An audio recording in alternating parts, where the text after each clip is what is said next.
It was nearly midnight when Arjun decided to take a shortcut through an old alley in the heart of the city. The street was unusually silent, the moonlight struggling to break through the mist that lingered like a ghostly veil. Locals called it Whispering Alley, a narrow, forgotten path lined with crumbling walls and broken street lamps. Rumor had it that the alley was cursed.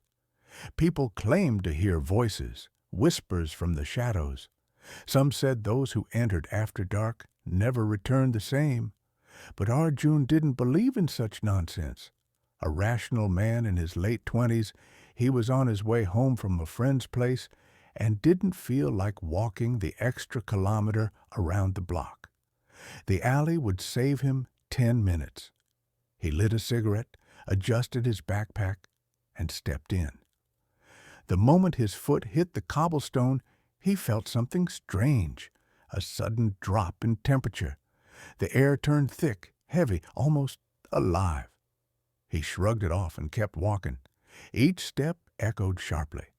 Though the space was too tight for such sound to travel, he paused. The echo kept going. Tap, tap, tap. Arjun turned around. No one. Just the mist and decaying walls. He continued walking, a little faster now. The whispers began as a faint hum, like wind brushing through leaves. Then they grew louder, indistinct words in a language he didn't recognize. He froze. The walls on either side of him began to bleed dark moisture like sweat seeping from stone. His cigarette dropped from his hand as his fingers trembled. Turn back. A whisper, close, too close, right beside his ear. Arjun spun around. Nothing.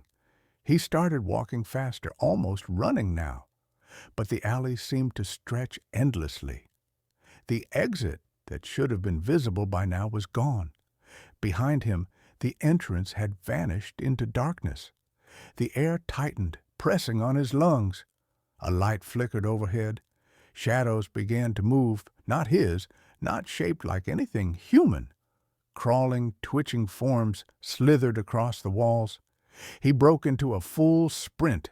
A loud bang echoed behind him, like a door slamming shut. The whispers turned into voices, hundreds of them, laughing, crying, chanting. Join us. We see you. You shouldn't be here. He reached a dead end. What the hell? He gasped. The alley had never had a dead end. He touched the brick wall. It was warm, almost pulsing like flesh. Then it opened an eye, not a painting, a real eye embedded in the wall. He stumbled backward, falling to the ground. All around him, more eyes opened in the bricks, hundreds, all blinking, watching.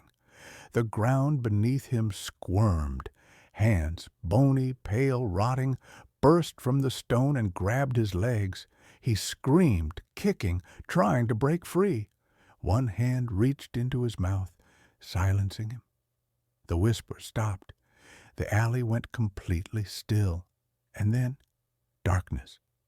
The next morning, a group of municipal workers came to the alley to investigate a complaint about a foul odor. One of them, Rafik, was an old man who had lived nearby for over 50 years. "Sir," a younger worker said, "something's wrong with the walls. They're wet." Rafik didn't go in. He knew better. "Leave it," he said quietly. "No one goes in there after dark." "But, sir, it's broad daylight." Rafik looked up at the sky. The sun was bright. Birds chirped, but from within the alley, faintly, a whisper floated out. "Help. Me?" The younger worker stepped back, his face pale. "Did you hear that?" Rafik nodded. "That's why we don't go in." Weeks later, Arjun's parents filed a missing person report. His friends put up posters, but no leads ever surfaced. The alley remained the same.